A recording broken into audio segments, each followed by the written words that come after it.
Native News Today.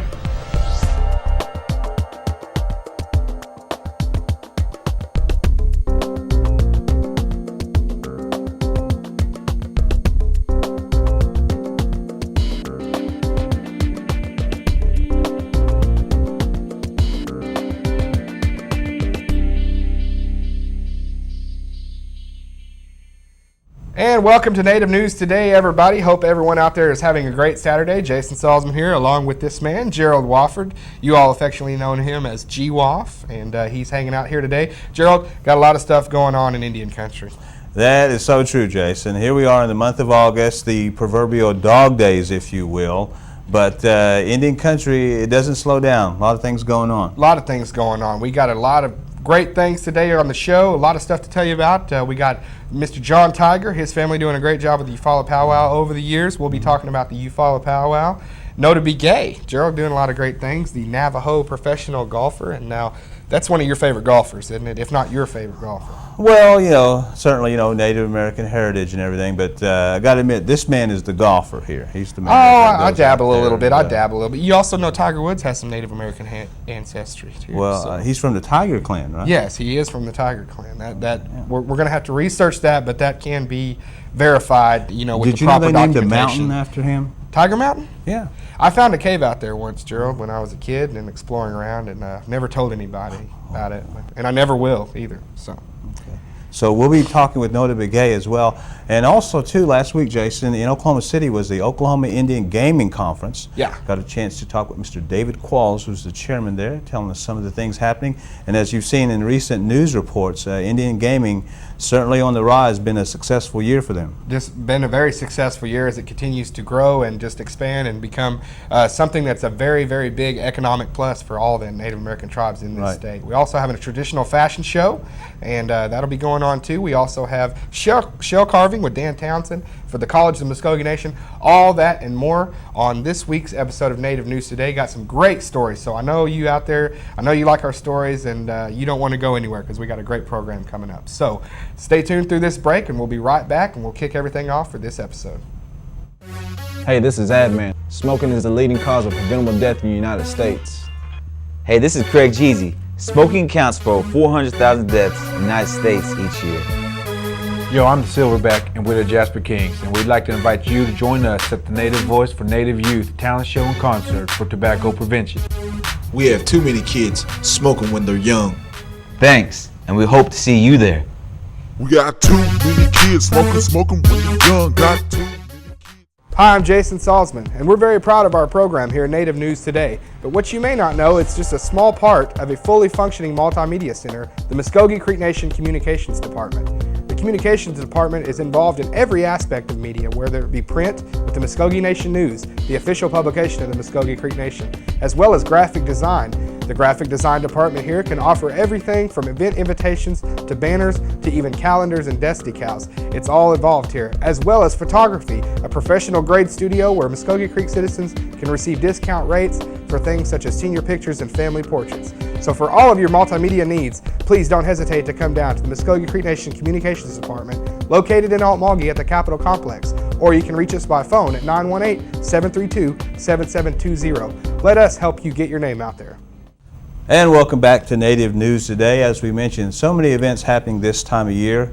One special event that happens down in Eufaula is the Eufaula Powwow. And Jason, you had a chance to talk with one of the gentlemen that makes that happen. Yeah, absolutely. John Tiger, a lot of his family involved in the coordination of this event. It's a big event in Eufaula. It's they actually call it the homecoming because it's Eufaula Indian community has had lots of members over the years, lots of great fellowship in that community, lots of togetherness, and everybody likes to come together down there by the lake and have a good time on this weekend. So the Eufaula Powwow for many years has been a big draw for the community of Eufaula as well as the Indian community of Eufaula. So they have a lot of people come down this year, and I'll let John Tiger himself, the chairman, or actually he's co-chair of this event, we'll let him talk a little bit about this great event. Okay, I'm joined right now by a fellow Eufaula boy such as myself, Mr. John Tiger. And John, I want to thank you for stopping by first of all, but we got some stuff to talk about as far as big things happening in Eufaula next weekend. The Eufaula Powwow that's going on now, and I can't really recall how many years, but it's been going on for a while now. Yes, it's been first organized in 1969 in memory of Jerome Tiger by my uncle Sandy Scott, and so it's been carried on throughout the years. Yeah, we got a lot of things going on this year, just like it has in every year since then. We went out last year. I know this time last year we was talking to you. A lot of great things going on, and I know you guys got a lot planned out for this year too.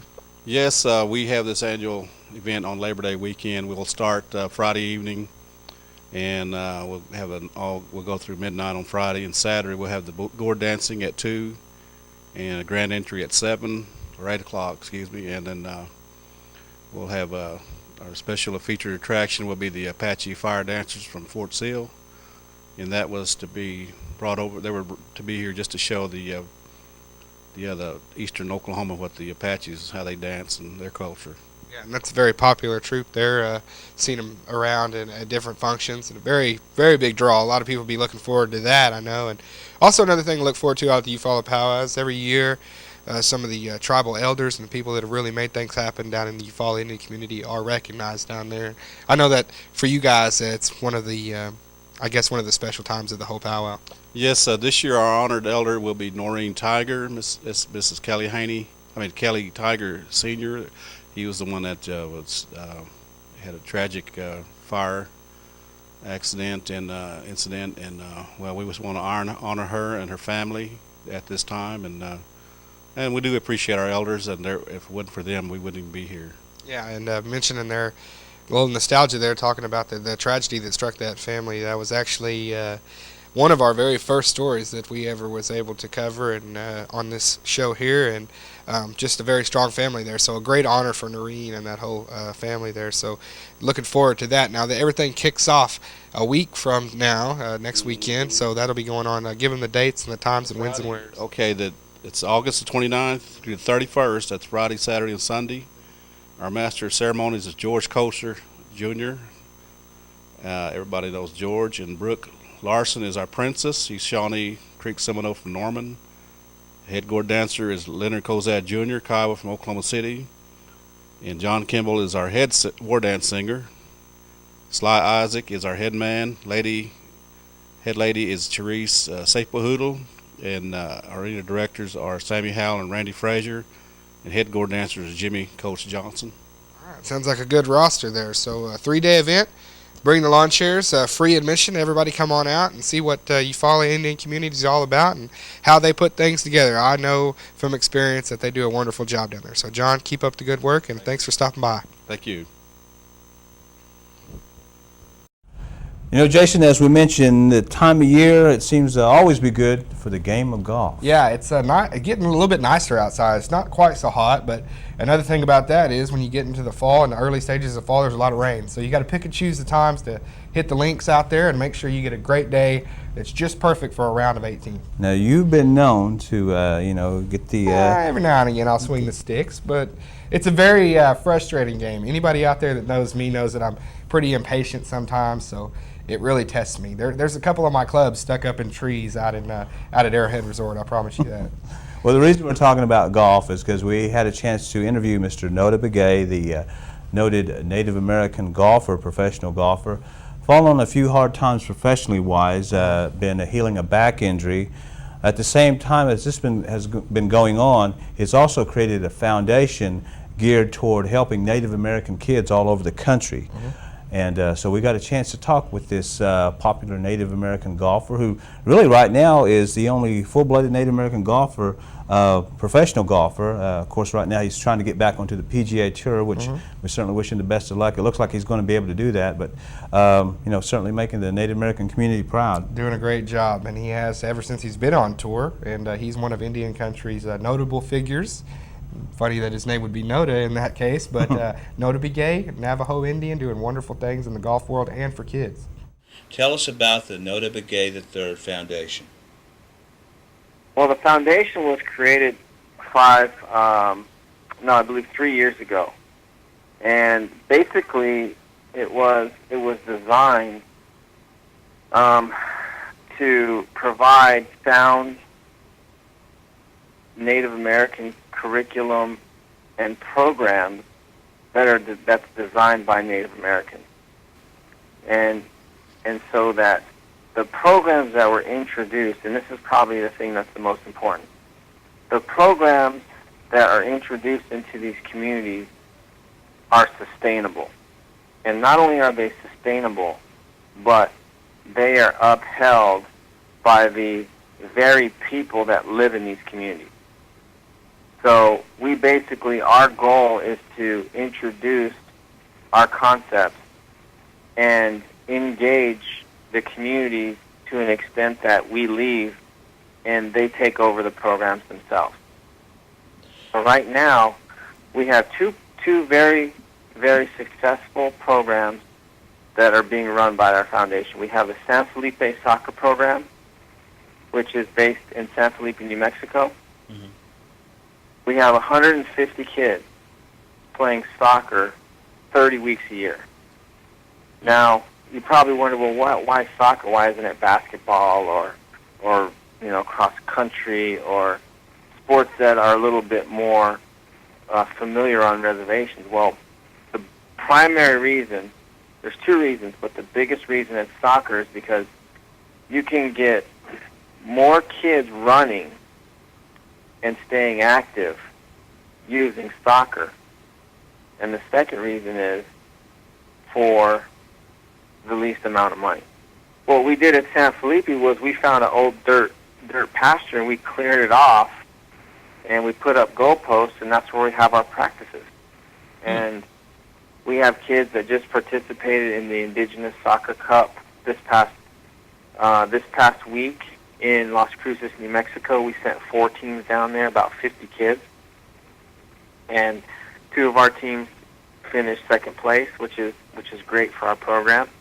I'm very, very lucky because I get to visit and meet so many people from so many different tribes in all my travels around the country, and not only in the U.S. but in Canada as well. And so I'm just very thankful to have them on my team.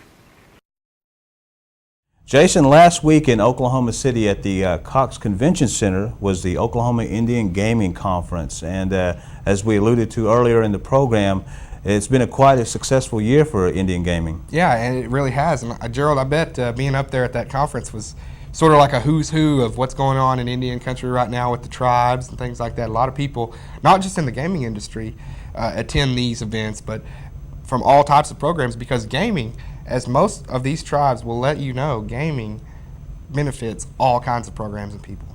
That's true. There were representatives from Las Vegas, California, New York, Florida, all converging on Oklahoma, the center of the United States, I guess you could say, as far as Indian gaming is concerned. And one of the gentlemen that makes it happen here statewide is Mr. David Qualls. He's the chairman there, and telling us about not only the successful year that they've had, but also how they're able to give back to the Indian community in the forms of educational scholarships and just a lot of good things that are happening there. So we caught up with Mr. David Qualls there at the Oklahoma Indian Gaming Conference. I'm David Qualls, chairman of the Oklahoma Indian Gaming Association, and this week we're celebrating our 14th annual convention and trade show with the theme Progress Towards Prosperity. What it means to Indian country is that Indian gaming in Oklahoma is working as it intended to. When Congress in 1988 created the Indian Gaming Regulatory Act, they created it as a tool for tribes to promote their own economic self-sufficiency. Coupled with that and the technology and the emerging markets and the growth of tribes across this state, we now see that Oklahoma Indian gaming is a $1 billion positive effect on the Oklahoma economy. What is good for the tribes is now good for the state. And for the tribes, that creates more scholarships, that creates more jobs for tribal members and non-tribal members alike. One of the secondary byproducts of that reward process is this year we're unveiling a new 501c3 scholarship foundation governed by the Oklahoma Indian Gaming Association, where not only can the tribes offer scholarships, but now the association takes its prosperity and turns it into scholarships so we can help educate today's kids.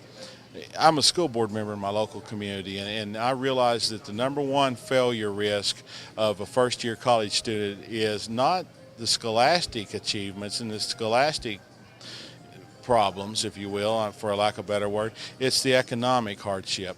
You know, I don't have enough money to buy the books, to buy the shoes, to pay for my room and board, and still concentrate on the stress that it puts on my mom and dad back home. There's where the failure rate ends. We can stop that. Let me back up. We can't necessarily stop it, but we can give it a shot in the arm. All right, the next story will take us to the Tulsa Creek Indian community where they had a Native American traditional dress fashion show, Gerald, and this had to be incredibly exciting. Well, all of it's to raise funds for a good cause, not only for the Tulsa Creek Indian Community Center, but the elders there, but for the elders all over Creek community. They'll be attending a special elderly conference in Tacoma, Washington later this fall, and this fashion show was put all together to raise funds, and of course they had a big Indian dinner, big Indian meal. Oh, yeah. Can't go wrong there. Yeah, you got to have one if you're going to have something, at the Tulsa Creek Indian community.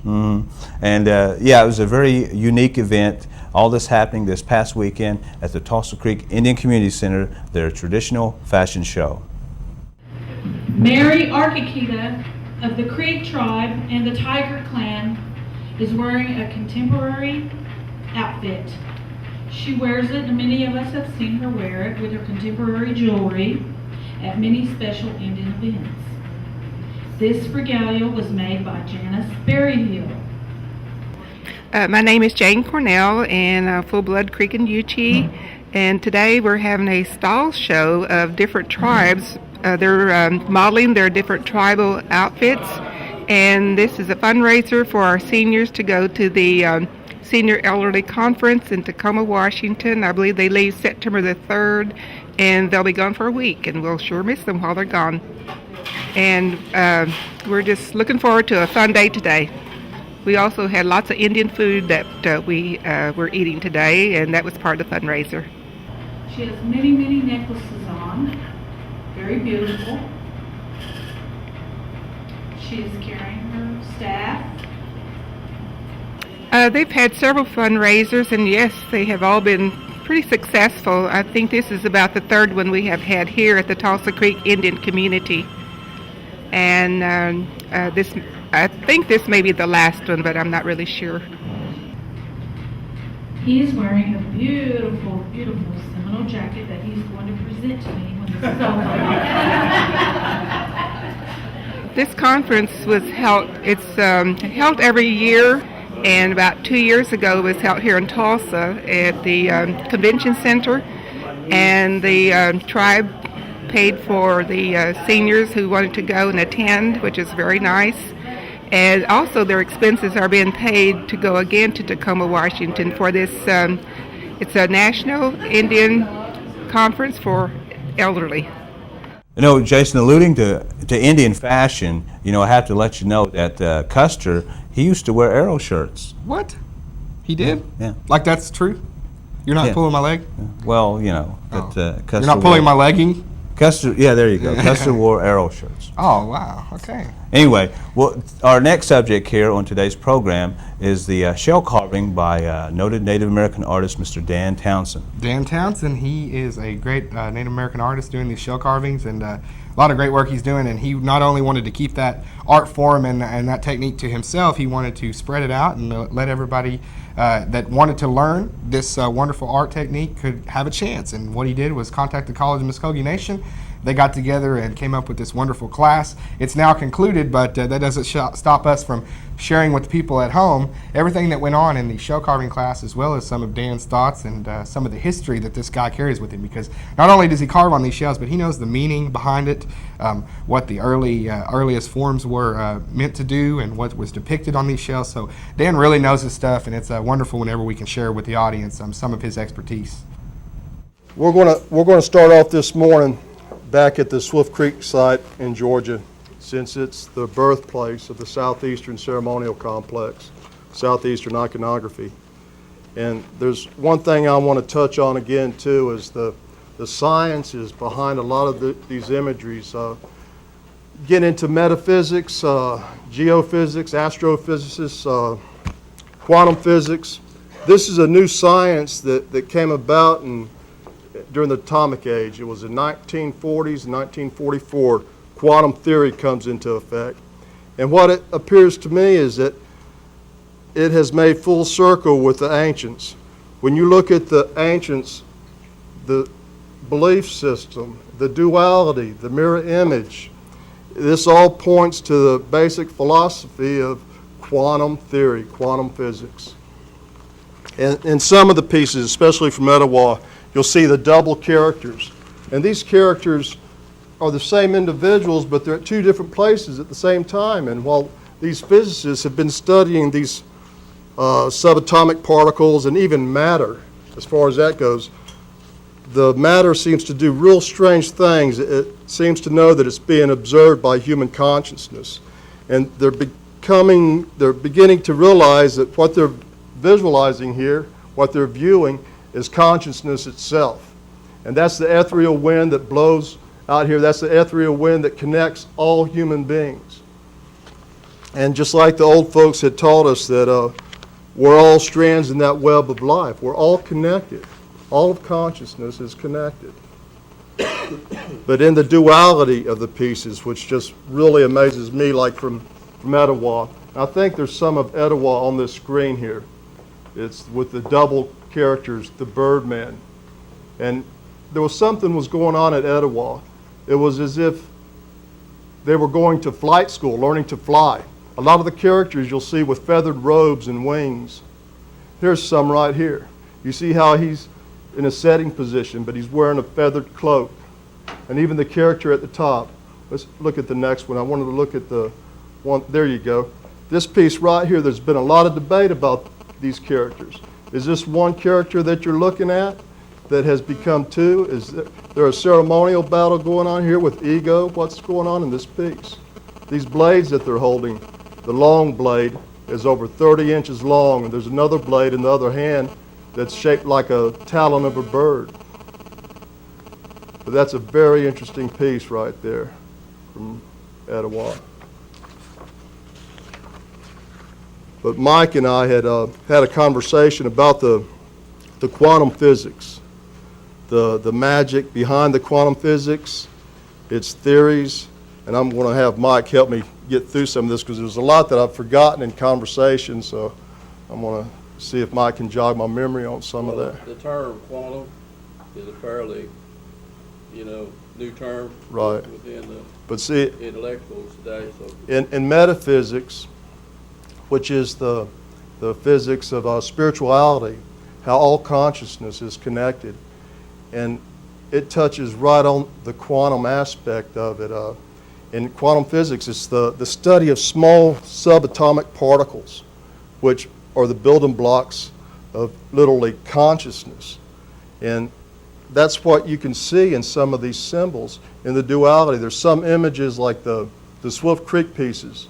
You can find characters hidden within characters. And even in the study of quantum physics, they're finding characters hidden within characters.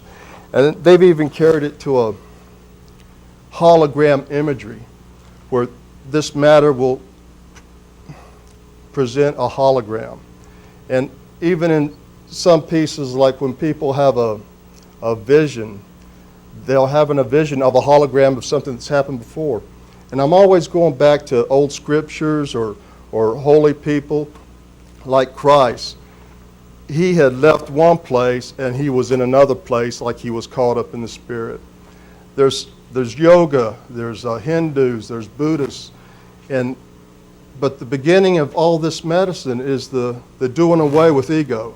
When it comes to that point, that's when it's all about the people. It's not about the individual, and it seems like that's when it takes place, is when ego is done away with. Dr. Riley had pointed out something to me in the iconography from Etowah, and it seems to be a consistent series of an individual going through higher levels of stages to get to a higher level in spirituality, to come to that higher place, that place of flight. we were talking about the other day about the dimensions, 3 dimensions, and now you said there's... In the quantum physics, quantum mechanics, quantum theory is the theory of all possibility. And they have come up with the ideal that there's far more than 3 dimensions in the world that we know today. And in the science, it seems to be changing tenfold. Every 5 years, it's getting so advanced. It's not like the science that we studied when we were going to school. And the physicists today have discovered that there's up to at least 11 dimensions. And in each of those dimensions is another 11, and each of those another 11. So it goes on for infinity. And so in their study for even maybe, let's say, time travel, that they figured out how, well, in the study of some of these subatomic particles, one of these particles can be in 2 different places at the same time. One individual particle can be in 2 separate places. So too were the makers of medicine of old too. I was talking to an individual over at Tulsa Saturday when we were there, and he said that he knew a lot of the old oral traditions, and he taught the oral tradition.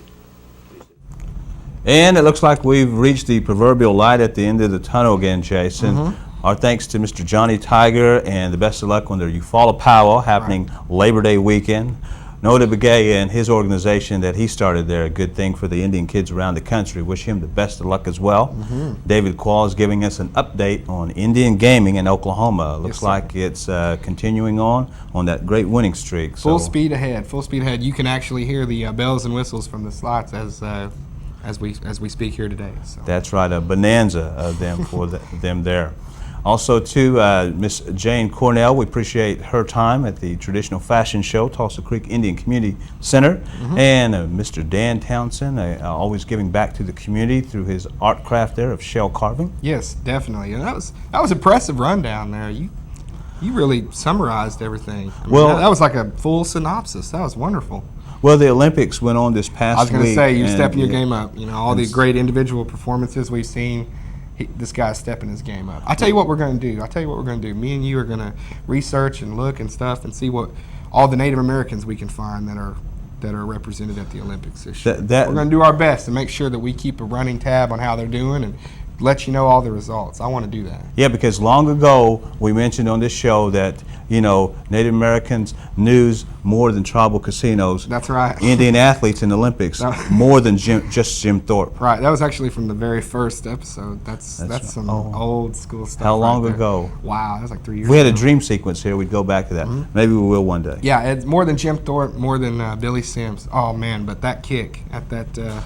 Awesome. That Olympics 1964, Tokyo, Japan. Yes, 1964. And everybody will remember Billy Mills for that gold medal and that kick. And we're certainly Speaking of kick, country. We're going to kick it off. We'll see you guys next week, same time, same place. For Jason Solomon, Gerald Wofford. Have a good one.